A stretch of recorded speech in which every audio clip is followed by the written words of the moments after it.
Hello बच्चों, चलिए प्रश्न देखते हैं। प्रश्न x की घात 3 y की घात 2 और z की घात 4 से कितने प्रकार से विन्यास हो सकते हैं, इनमें से कितने विन्यासों में z एक साथ नहीं होंगे, हमें यह बताना है। तो यहाँ से इस प्रश्न को करने हेतु हमारे पास यहाँ से मुख्य अवधारणा रहेगी। इस प्रश्न को करने हेतु मुख्य अवधारणा हम यहाँ से काम में लेंगे। हमारे पास कुल विन्यास कितने आएंगे?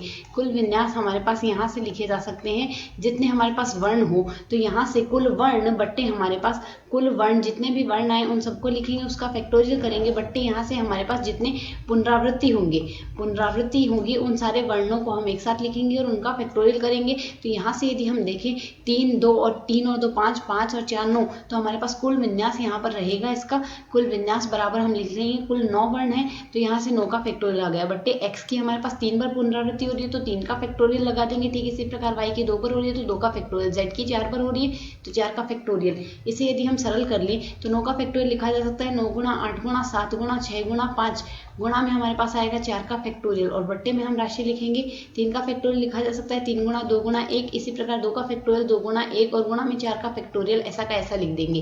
यदि यहाँ से सरल करें 4 फैक्टोरियल से 4 फैक्टोरियल कट जाएगा, 3 गुणा 2 6 से कट जाएगा और यहाँ से 2 को हम काट देंगे 8 से, यहाँ पर 4 आ गया। अब यदि हम इसे यहाँ से सरल करते हैं तो कुल वर्ण आएंगे हमारे पास, कुल विन्यास बनेगा 1260 का, कुल 1260 शब्द बनेंगे।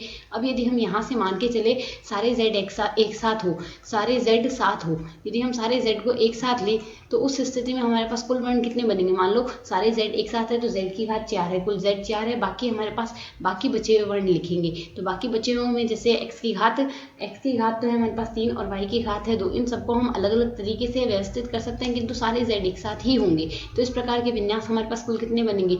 यहाँ से यह तो हो गई 5 और इस पूरी संख्या को हम 1 से ही यदि इंगित करें, यह 1 संख्या है और यह हमारे पास कुल 5 संख्याएं हैं तो 1 + 5, कुल वर्ण हमारे पास यहाँ से 6 संख्याएं होंगी। तो इन 6 संख्याओं को लिखने का तरीका 6 का फैक्टोरियल, बट्टे यहाँ से इनकी पुनरावृत्ति हो रही है तो यहाँ से 3 का फैक्टोरियल, गुणा में आएगा 2 का फैक्टोरियल। इसे यदि हम यहाँ से सरल करते हैं तो 6 के फैक्टोरियल को हम सरल करके लिख सकते हैं 6 गुणा 5 गुणा 4, गुणा में आएगा 3 का फैक्टोरियल, बट्टे हम लिखेंगे 3 का फैक्टोरियल गुणा 2 को हम सरल करके 2 गुणा 1 लिख देंगे। यहाँ से 3 फैक्टोरियल से कट जाएगा, 2 को हम 4 से काट देंगे 2 आ जाएगा। इसे यदि हम सरल करते हैं यहाँ से मान आएगा 60। अब हमें याद करना है सारे z साथ ना हो, तो साथ z ना हो, सारे z हमारे पास एक साथ नहीं हो, उस स्थिति में हमारे पास कितने आएंगे? कुल वर्ण लिख लेंगे। कुल वर्ण आए थे हमारे पास 1260 का विन्यास आया था और 60 विन्यास उसका आया था जिसमें सारे z एक साथ थे। तो यहाँ से बाकी स्थिति हमारे पास कितनी बचेगी? यहाँ से कुल बचे 1200, तो 1200 शब्दों का विन्यास ऐसा आएगा जिसमें z एक साथ नहीं होंगे। आशा है समझ आया। धन्यवाद।